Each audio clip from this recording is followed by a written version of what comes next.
All right, Q&A day continues. Sean sent us a question or an idea. He says, I have been contemplating becoming a broker for a number of months now. I am in a situation where the company that I work for is always using a broker to book LTO, flatbed, and hotshot loads. The main broker we are using is getting to the age they are going to be retiring in the near future. I feel like I built a bit of a base booking loads for our company, which usually amounts to 2 or 3 a week as I continue to work here and start building a client base and work out from there. All right, so far so good, Sean. I like your idea. Doable. The goal is to eventually move into a full-time business gradually while gaining experience working with carriers. All right, that's exactly what we recommend. Start out as an agent, work your way up. I'd like to continue to work with hotshot and flatbed loads due to my familiarity. I am curious if there are a lot of people that, given their situation, follow this plan of not jumping fully in, but working into it gradually, and if it is even a viable business plan. Yes. As a matter of fact, that's what we recommend. We tell all of our clients, don't quit your day job until your broker operation is making you enough money to pay you. It's not going to happen overnight. You're not going to start brokering next week and start making money the week after. See what I mean? It's going to take plan on months, 3, 4, 5, 6 months before you really start developing a sustainable income. I know people don't like to hear that. Now, there are exceptions to that rule, but those are exceptions. Reality, it's going to take you a few months. Bottom line. It's being an independent contractor, it's in your hands. Only you can make that business grow. Only you can build it. It's your business. If you don't do anything, well, it's like, a big truck. Now you can go out here and buy a bright and shiny new big truck, like we talked about the other day, used for over $100,000. But hey, if it sits in the front yard, it never moves. It's not making money.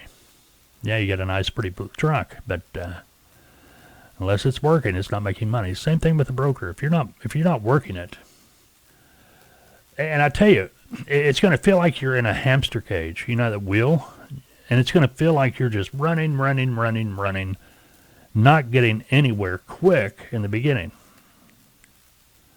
It just feels like everything you're doing, it can be discouraging, depressing, but you got to keep on keeping on. Bottom line, you got to keep on moving forward, because everything you do today, you may not see the payoff for several weeks or months down the road. It all starts with that first phone call.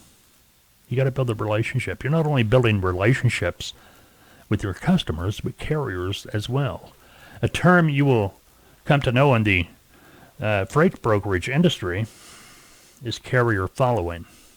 That's important. As a freight broker, you actually have 2 customers. One is the one that's paying you. The other is really a vendor. But you got to have both of those to be able to make a dollar. See what I mean? I'm talking about your customer that has freight to ship and the trucking company. So you want a good customer base, but you also want a carrier following. That carrier following is important. If you can't get trucks, you're out of biz. And when you're first starting out, you're going to find getting loads is pretty easy if you're making the calls.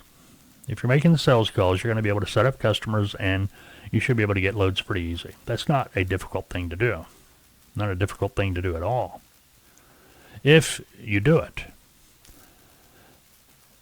Trucks, on the other hand, that takes a little bit of time. You're going to have to hustle it. Get on the phone, stay on the phone, trying to find a truck to move a load. I mean, it just takes time. But originally, you got to build up that customer base, because you need a quantity of customers to have a quantity of loads, so you can start focusing on what makes you money. Anyway, we go over all that in training. All right. But just understand it takes time. And that's why we recommend to people, don't. Unless you've got income or money in the bank that can sustain you while you're going through, and what we call it is startup period, Yeah, keep your job. And you know, going from what you're saying here, did I get to it? Yeah, where you can still keep your job and still work, you know, or still, you know, start your brokerage operation. Of course, that's what you want to do. He says, I would have no issues in terms of answering the phone or working on loads, as I work in an office and very independently. So, see, you're already set up. And it sounds like you probably got all the tools you need already. You've got your computer, internet, telephone. You're good to go. Good to go. Sean, yeah, it sounds like it's a viable business plan. You can do it. And, you know, the hot shot, that's a niche market. LTL flatbed, believe it or not, LTL flatbed is somewhat of a niche. Flatbed isn't, but LTL flatbed is. And I understand why you want to work LTL flatbed for a simple reason. It can do you pretty good, but the problem is LTL flatbed, a lot easier to get full truckloads for a flatbed than, or easier to get a truck for a full truckload flatbed load than a LTL.